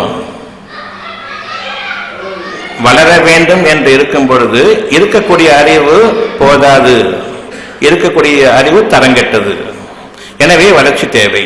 அந்த வளர்ச்சி இப்பொழுது இல்லை, நம்புங்கள். அந்த வளர்ச்சியின் மீது நீங்கள் உங்களுடைய வாழ்க்கையை அமைத்துக் கொள்ளுங்கள். இருக்கும் அறிவு நமக்கு போதாது, வளர்ச்சி தேவை என்றால் இந்த அறிவு மட்டமானது, இருக்கும் அறிவு மட்டமானது. நீங்க என்னைக்கு வாழ்ந்தாலும் சரி, அல்லது ஒரு 500 கோடி வருஷங்களுக்கு பிறகு வாழ்ந்தாலும் சரி, அன்னைக்கு அறிவு வளரணுமே தவிர இருக்கும் அறிவு போதாது. எப்பொழுதுமே வளர்ச்சி தேவை. வளர்ச்சியை நம்புங்கள், அது மறைவாக இருக்கின்றது. மறைவானவற்றின் மீது நம்பிக்கை கொள்ளுங்கள். தெளிவானவற்றின் மீது, அதாவது எது வெளிப்படையாக ஆகிவிட்டதோ அது உங்களுக்கு உதவாது. ஒவ்வொரு சமயமும் 1ஆம் நூற்றாண்டில் நீங்கள் வாழ்ந்து கொண்டிருந்த போதிலும் மனிதர்கள் வாழ்ந்தார்கள், இப்பொழுது வாழ்ந்து கொண்டிருக்கின்றார்கள். அப்பொழுது அவர்களுக்கு சற்று உடல் வளமும் மனவளமும் இருந்தது, இப்பொழுது எதுவுமே கிடையாது. இப்பொழுது மன வருத்தமும் உடல் வருத்தமும் மன விரக்தியும் பயமும் கவலையும் தவிர உங்களுடைய வாழ்க்கை இல்லை. பயந்து கொண்டிருப்பவன் எப்பொழுதும் செத்து விட்டான், இனி சாக வேண்டிய அவசியம் இல்லை. ஆனாலும் நாம் பயந்து கொண்டிருக்கின்றோம். பலவிதமான நோய்களை பற்றி, என்னுடைய வாழ்க்கையினுடைய பலவிதமான தரங்களை பற்றி நான் பயந்து கொண்டிருக்கின்றேன். அந்த பயம் நீங்க வேண்டும். நாளைக்கு இறைவன் உங்களுக்கு வாக்களித்திருப்பது சுகமான வாழ்க்கை வேண்டும். அந்த சுகம் உங்களுடைய வாழ்க்கையினுடைய ஒவ்வொரு அம்சத்திலும், எல்லா அம்சங்களுக்கும் அந்த சுகம் என்பது பொருந்தும். சுகம் வேண்டும். அது எப்படி சாத்தியம் என்பதை நீங்கள் கேட்கிறீர்கள், அல்லது அது சாத்தியமே கிடையாது என்று கவலை கொள்கின்றீர்கள். கவலைக்கு காரணம் இவ்வளவுதான். சுகம் வேண்டும் என்று இருக்க அந்த சுகம் சாத்தியம் இல்லை என்று முடிவு கட்டிய பிறகு கவலை. அந்த சுகம் சாத்தியமே இல்லை என்று முடிவு கட்டியதோடு அதன் மீது உறுதியாக அமைந்து விட்டீர்கள், கவலையும் பயமும் தொடர்கின்றது. இது நம்முடைய வாழ்க்கை.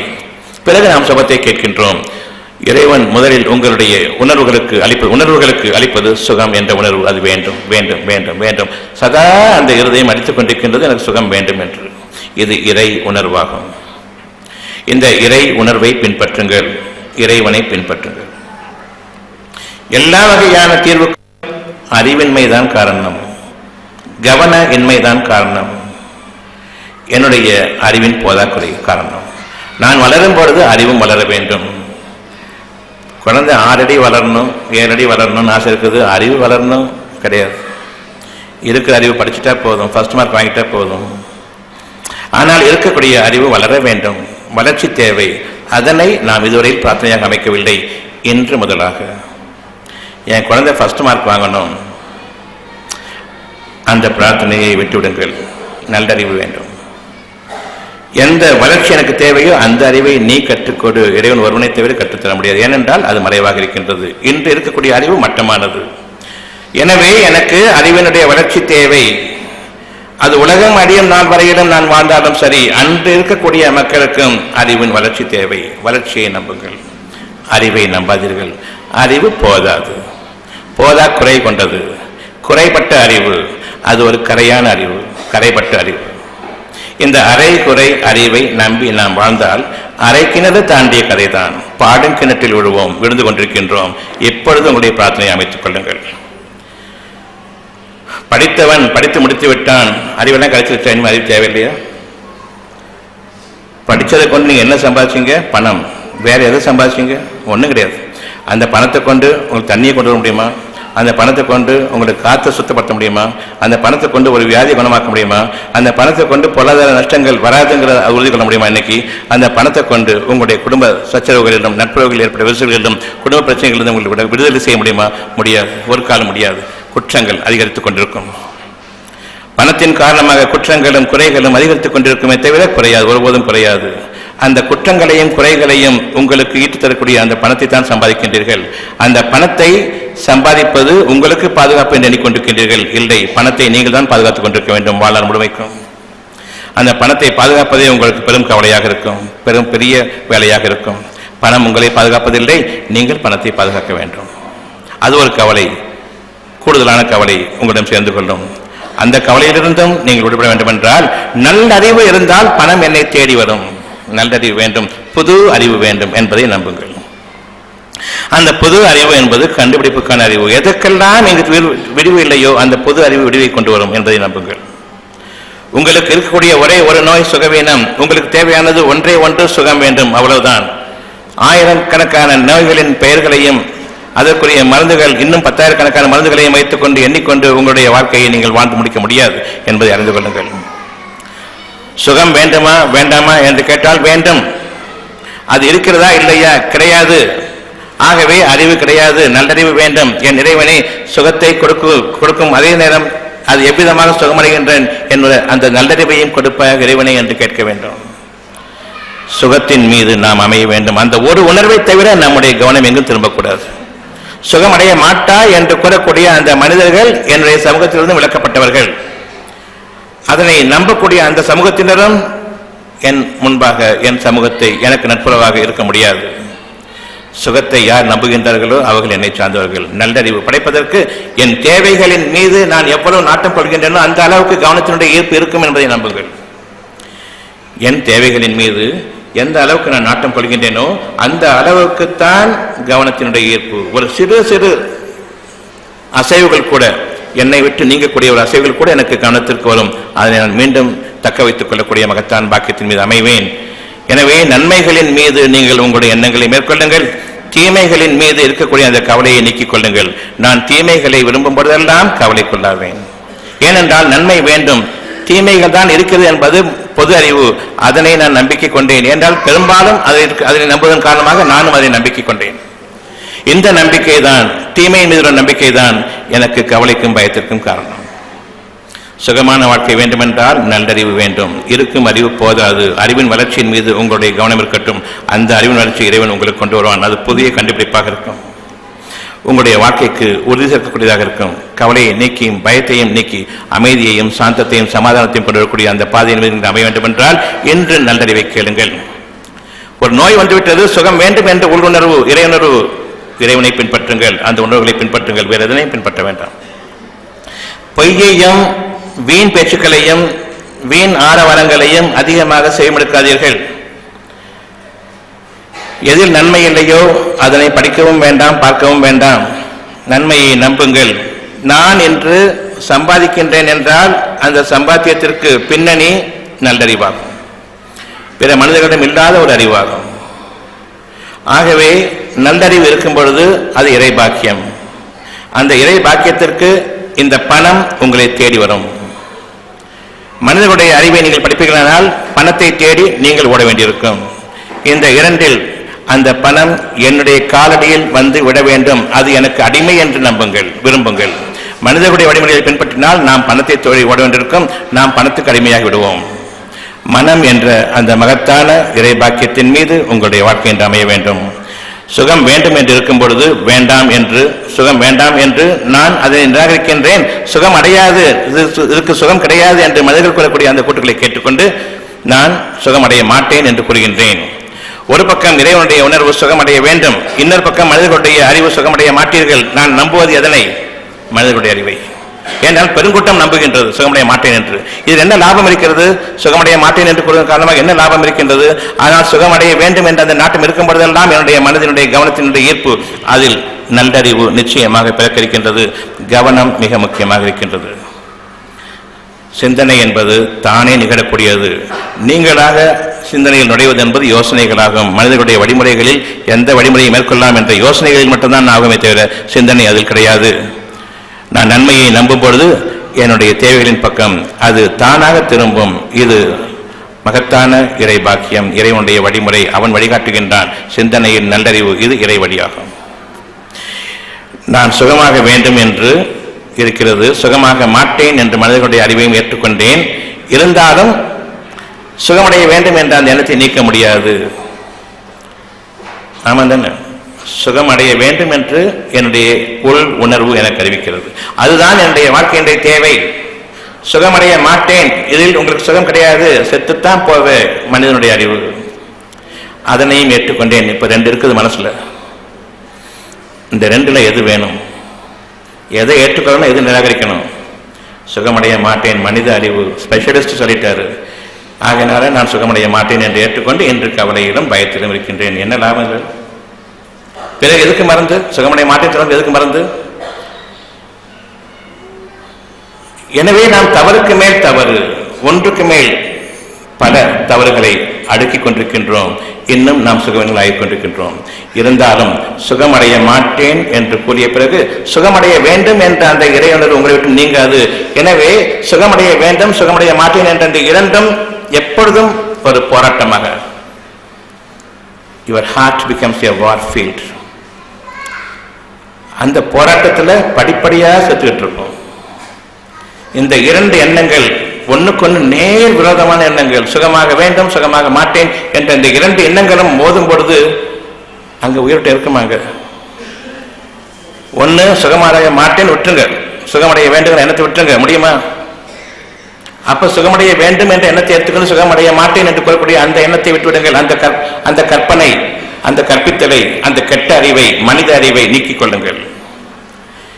இறை வழி மட்டும்தான் உங்களுடைய மனதின் சமாதானத்திற்கும் அமைதிக்கும் ஏற்றது. சுகமடைய வேண்டும் என்ற அந்த எண்ணம் தான் உங்களுக்கு நல்லறிவை புகட்டக்கூடியதாக இருக்கின்றது. நமக்கு தேவை நல்லறிவு. இருக்கும் அறிவு கெட்ட அறிவு, அரைகுறை அறிவு. நமக்கு அறிவின் வளர்ச்சி தேவை. இந்த குறைபட்ட அறிவை நம்பி நம்முடைய வாழ்க்கை சொல்லுமையானால் அரை கிணறு தாண்டிய கதை தான்.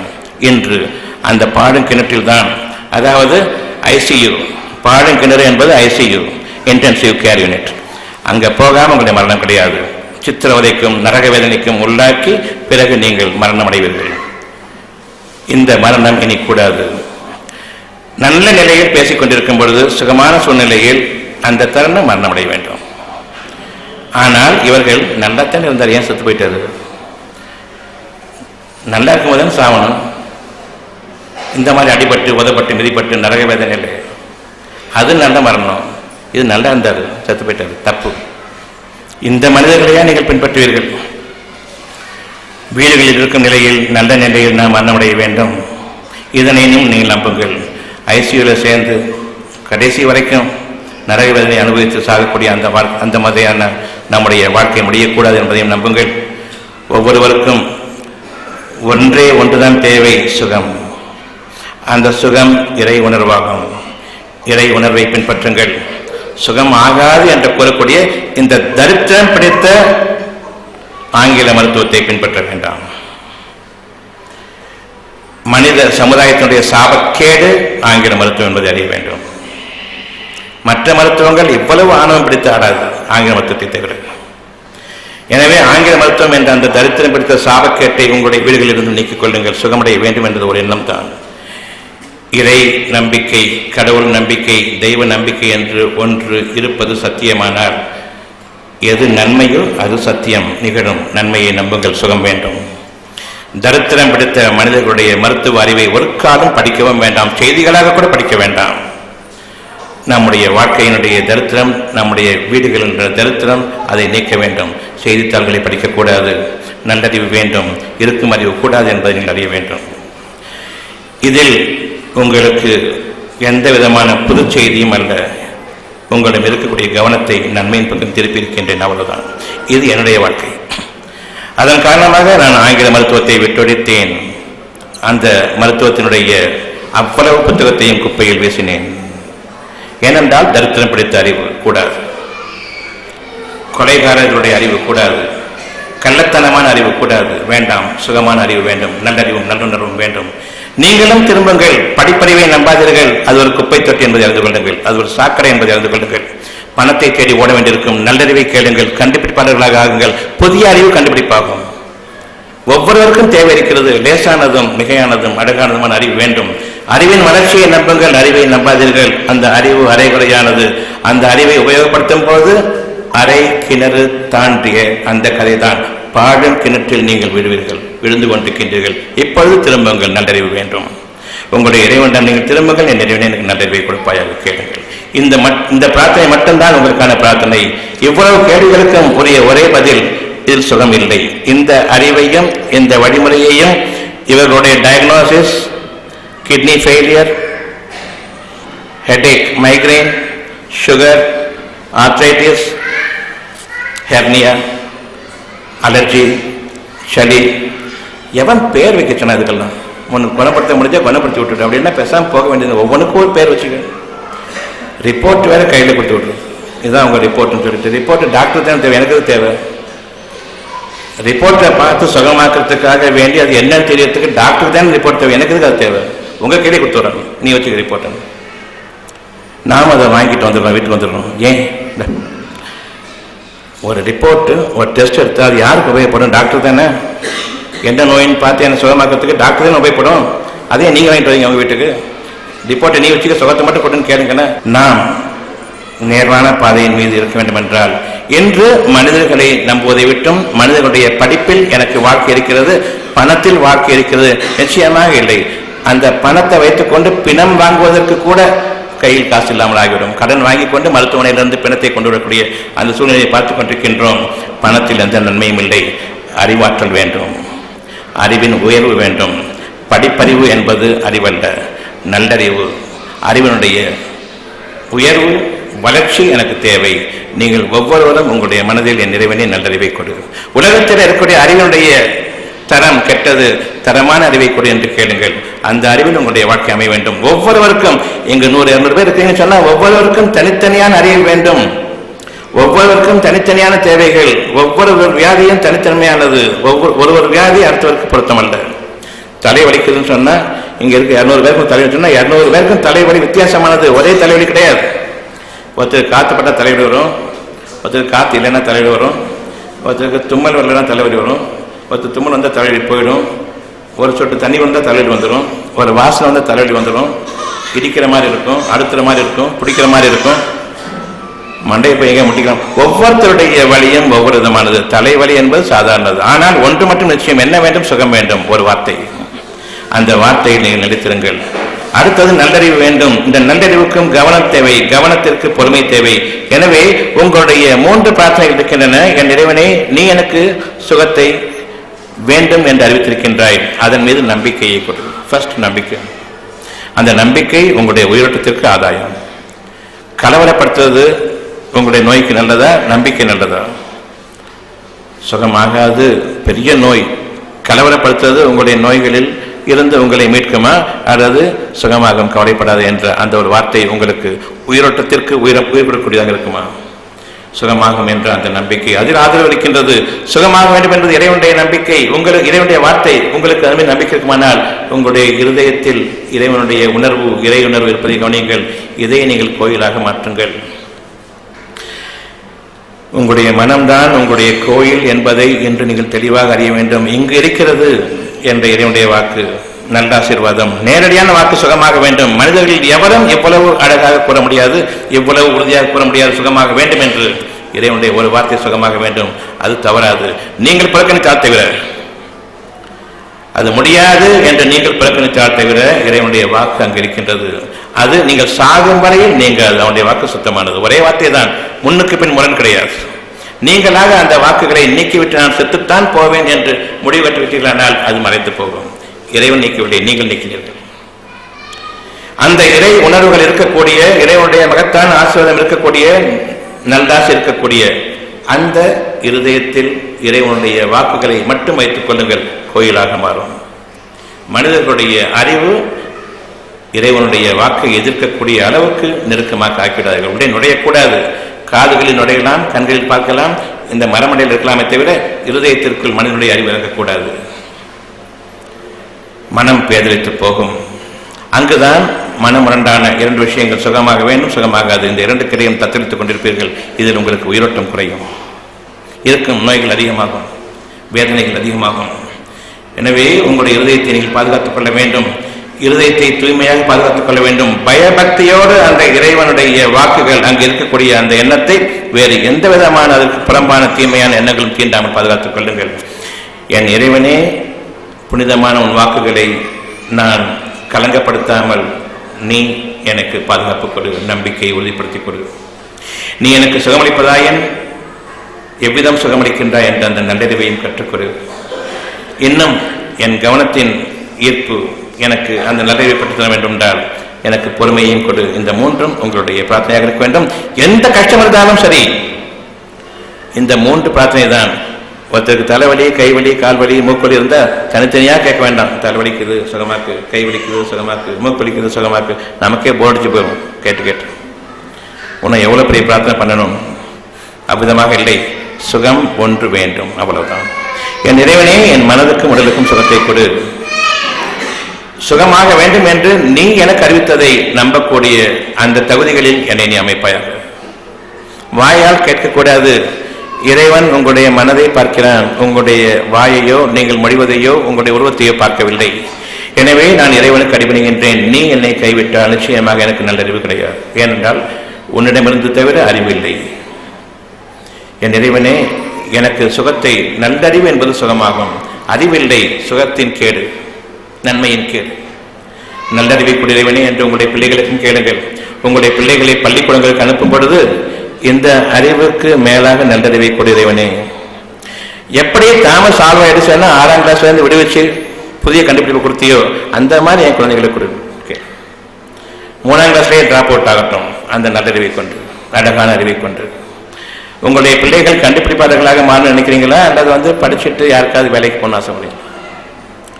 உங்களுடைய பிள்ளைகள் நல்லறிவை கொண்டு உலகத்துடைய முன்மாதிரிகளாக என்னைக்கும் அவங்களுடைய பெயர் பேசக்கூடிய அந்த கண்டுபிடிப்பாளர்களாக மாற வேண்டும் ஆசை இருக்குதா, அல்லது படிச்சுட்டு யார்ட்டையும் வேலைக்கு பண்ண போகிற? ஒரு காலம் என் குழந்தைகள் இன்னொருவருக்கு வேலைக்காரனாக போகக்கூடாது என்பதை என்று அறிந்து கொள்ளுங்கள். ஏனென்றால் தன்மான குறைவு, அடுத்தவரிடம் வேலை பார்ப்பது தன்மான குறைவு. நாம் போய்விட்டோம். வரக்கூடிய குழந்தைகள், வளரக்கூடிய குழந்தைகள், அவர்களுக்கு நீங்கள் சொல்லிக் கொடுங்கள், யாருக்கும் கீழே வேலை பார்க்கக்கூடாது. அது குப்பை கொட்டுவதற்கு சமமானது. நீங்களும் சொல்வீர்கள், எங்க போயிட்டு வந்தா குப்பை கொட்டுவதுன்னு சொல்லுவீங்க, வேலைக்கு போயிட்டு அர்த்தம் அதுக்கு பேர். இந்த வகையில் நாம் நம்முடைய வாழ்க்கையை ஈடுபடுத்திக் கொண்டோம். மனிதர்களுடைய வழிமுறைகளை பின்பற்றி இப்பொழுது அந்த வழிமுறை கிடையாது. குழந்தைகளுக்கு நீங்கள் சொல்ல வேண்டியது, நன்றாக படி, அந்த படிப்பில் போதிய அறிவு கிடையாது, நல்லறிவை இறைவனிடம் கேள். இப்போ பள்ளிக்கூடத்துக்கு போ. நல்லறிவை கொண்டு நீ ஒவ்வொரு நாளும் வீடு திரும்ப வேண்டும். உன்னுடைய படிப்பறிவு மோசமானது இருந்தாலும் இந்த உலகத்தில் இந்த படிப்பை ஒரு அங்கீகாரத்திற்கு உரியதாக நம்மை திணித்து விட்டார்கள், எனவே அதை படித்து முடியும். ஆனால் இந்த படிப்பில் உன்னுடைய வாழ்க்கை இல்லை, ஏனென்றால் படிப்பறிவு போதாது. உங்களுடைய குழந்தைகளுக்கு நீங்கள் சொல்லிக் கொடுக்க வேண்டும். நல்லறிவு வேண்டும், அறிவின் வளர்ச்சி வேண்டும். இருக்கும் அறிவு மட்டமானது, தரங்கெட்டது, குறைவானது. இதற்கு நீ நேரம் செலவழிக்காது. படித்து விட்டு வா. ஊருக்கு காண்பிக்க வேண்டிய ஒரு சர்டிபிகேட், நானும் போஸ்ட் கிராஜுவேட், அவ்வளவுதான். அதில் உங்களுடைய வாழ்க்கை இல்லை. நானும் போஸ்ட் கிராஜுவேட், அதில் வாழ்க்கை கிடையாது. யாருக்கும் எந்த விதமான வைத்தியம் பண்ண முடியாது. ஒரு போலி மருத்துவம் தான். உங்களுடைய குழந்தைகள் சொல்லிக் கொடுங்கள், நல்லறிவு வேண்டும் என்ற அந்த பிரார்த்தனையோடு இருக்கிறேன். அந்த நல்லறிவு இருக்கும் பொழுது 3ஆம் கிளாஸ் கூட டிராப் அவுட் ஆவாங்க. ஆனால் உலகம் பாராட்டக்கூடிய அந்த மகத்தான அறிவை கொண்டு ஒரு புதிய கண்டுபிடிப்பை உலகத்திற்கு அவர்கள் சமர்ப்பிக்க முடியும். உங்களுடைய எண்ணங்கள் இவ்வாதமாக இருக்க வேண்டும். ஒவ்வொரு குழந்தையும் 25 வயசு வரைக்கும் ஒரு வாழ்க்கையினுடைய முக்காவாசி பங்கு போயிடுச்சு, அதில் நாசமாயிடுச்சு படிப்பிலேயே, இந்த தரங்கட்ட படிப்பை படித்துக் கொண்டு. ஏன் என்றால் இதில் வாழ்க்கை இருக்கிறது நம்புகின்றீர்கள், அவ்விதமாக அல்ல. நல்லறிவில் வாழ்க்கை இருக்கின்றது. இரண்டுக்கும் இடையே போராட்டம் வேண்டாம். படித்து முடித்த பட்டதாரிகளான வேலை தேடுபவர்கள், வேலையில்லா பட்டதாரி இருக்கா இல்லையா? எனக்கு இந்த சூழ்நிலைக்காக 25 வருஷம் வேஸ்ட் பண்ணும் இல்லை, அவ்விதமாக அல்ல. நல்லறிவு வேண்டும், விரும்புங்கள், இறைவனிடம் வந்து இருக்கிறது. இன்று முதலாக எவ்வளவு கஷ்டம் கிடைக்கிறேன், அவ்வளவிலிருந்து நான் விடுதலை பெற வேண்டும். நல்லறிவு ஒன்று வேண்டும், என் இறைவனே சுகமாக வேண்டும். சுகம் என்பது எல்லா அம்சங்களுக்கும் பொருந்தும். ஒரு வாழ்க்கையினுடைய ஒவ்வொருடைய வாழ்க்கையினுடைய அனைத்து அம்சங்களுக்கும் பொருந்தும். சுகமான அறிவு வேண்டும் என்று கேளுங்கள். இந்த சுகத்தின் அடிப்படையில் உங்களுடைய வாழ்க்கை அமைய வேண்டும். 3 பிரார்த்தனைகள். என் இறைவனே சுகமான வாழ்க்கையை நீ அறிவித்த அந்த வாழ்க்கையின் மீது நம்பிக்கையை கொடு, பொறுமையை கொடு. கவனத்தின் ஈர்ப்பு நிச்சயமாக பொறுமையில், நிதானம், மனதின் அமைதியில் கவனத்தின் ஈர்ப்பு, நற்சிந்தனை ஓங்கும். இப்பொழுது நல்லறிவும் இருக்கின்றது. நம்பிக்கையை கொடு இறைவனே. இறை நம்பிக்கை, இறை உணர்வுகள், நீ கற்பித்த அந்த சுகத்தின் மீது நம்பிக்கை வேண்டும். ஆனாலும் பெரும்பாலான மனிதர்களை நான் பார்க்கும்பொழுது நம்பிக்கை குறைகிறது. என் நம்பிக்கையை உறுதிப்படுத்திக் கொடு. இது உங்களுடைய முதல் பிரார்த்தனை. 2வது பொறுமை. நீ எனக்கு சுகமளிப்பதாயன் எவ்விதமாக சுகமளிக்கிறாய் என்று நல்லறிவையும் கொடு. 3வது பிரார்த்தனை. இந்த 3க்கு மேல் பிரார்த்தனைகள் கிடையாது. உன்னுடைய அனுக்கிரகத்தோடு நான் வாழக்கூடிய பாக்கியத்தை கொடு இறைவனே. என்றென்றும் உன் வார்த்தைக்கு புறம்பான மனிதர்களுடைய வழிமுறைகளையோ அறிவையோ அவர்களுடைய இறைச்சல்களையோ நம்பி உன்னை மறுக்கக்கூடிய, சுகமான உணர்வுகளை மறுக்கக்கூடிய அந்த ஒரு துர்பாக்கிய நிலை எனக்கு ஏற்பட வேண்டாம். எனவே உள்ளட்சம் கொள்ளுங்கள். மனிதர்களிடம் அதிகமாக நாம் கேட்கும் பொழுதெல்லாம் நாம் தவறுவிடுவோம், இறைவனுடைய பாக்கியங்களை தவறுவிடுவோம். ஆகவே இறைவனுடைய பாக்கியங்கள் என்பது தவறுவதற்குரியது கிடையாது. இறைவனுடைய பாக்கியங்கள் உடைய மனதில் அது பதிய வேண்டும். சுகம் வேண்டும், அழகான வாழ்க்கை வேண்டும். இந்த சுகத்தையும் அழகையும் நீங்கள் பார்த்ததில்லை, இனிதான் கிடைக்க இருக்கின்றது. நல்லறிவு கிடைக்கும் பொழுது அதுவும் கிடைக்கும். எனவே உங்களுடைய இறைவன் பக்கம் திரும்புங்கள்.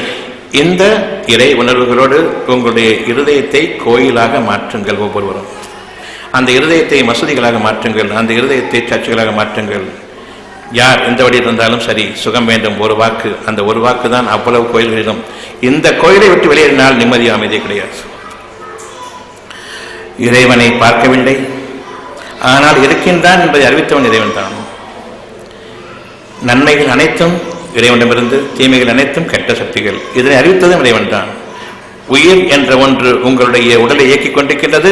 உயிரை பார்த்ததில்லை, இருந்தாலும் உயிர் இருக்கிறது என்பதை அறிவித்தவன் இறைவன். மறைவான செய்திகள் அனைத்தையும் இருக்கிறது என்பதை அறிவித்தவன் இறைவன். இதை போய் லேபரேட்டரி வச்சு பார்க்க முடியாது, உயிர் இருக்கிறது பார்க்க முடியாது. உயிருடைய அதனுடைய இயக்கங்களை, அதனுடைய விளைவுகளை பார்க்க முடியுமே தவிர, கை கால்கள் ஆடுகின்றது, உயிர் இருக்கிறது, அந்த விளைவுகளை பார்க்க முடியுமே தவிர உயிரை பார்க்க முடியாது. அந்த உயிரை இருக்கிறதா இல்லையா, அது என்ன ஏது என்பதை இவர்களுடைய சயின்ஸ் நிர்மாணிக்க முடியாது. ஆனால் நம்பித்தான் ஆக வேண்டும். மனம் என்ற ஒன்று இருக்கின்றது, மனதை பார்த்ததில்லை, ஆனால் இருக்கிறது என்று அறிவித்தவன் இறைவன், நம்பித்தான் ஆக வேண்டும். இறைவன் இருக்கின்றானா, பார்த்ததில்லை, இருக்கின்றான், இறைவன் நம்பித்தான் ஆக வேண்டும். இந்த நல்லறிவு, மறைவான அறிவின் மீது நீங்கள் நிலைத்திருங்கள், அது சத்தியமானது, யாராலும் மறுக்க முடியாது. எனவே ஒவ்வொன்றையும் பொருள்களின் அடிப்படையில் நான் தீர்க்கமாக ஆய்ந்து விடுவேன். அந்த பொருள் எங்கிருந்து உருவானது? நீங்கள் ஒரு கருவாக உங்களுடைய தாய்மார்களுடைய வயிற்றுகளில் அமைவதற்கு முன்பாக எந்த ஒரு பொருளும் இல்லாமல் இருந்தீர்கள். உங்களை படைத்தவன் உங்களுடைய இறைவன். மனிதர்களுடைய அறிவை பின்பற்றக்கூடாது என்பதற்கு இன்னும் ஒரு சான்று, உங்களுடைய உயிர் உங்களுடைய உடலை இயக்கிக் கொண்டிருக்கிறது. உங்களுடைய உயிர் உங்களுடைய உறுப்புகளை பாதுகாத்துக் கொண்டிருக்கிறது. சரிதானே? அல்லது உடல் உறுப்புகள் உயிரை பாதுகாக்கிறதா?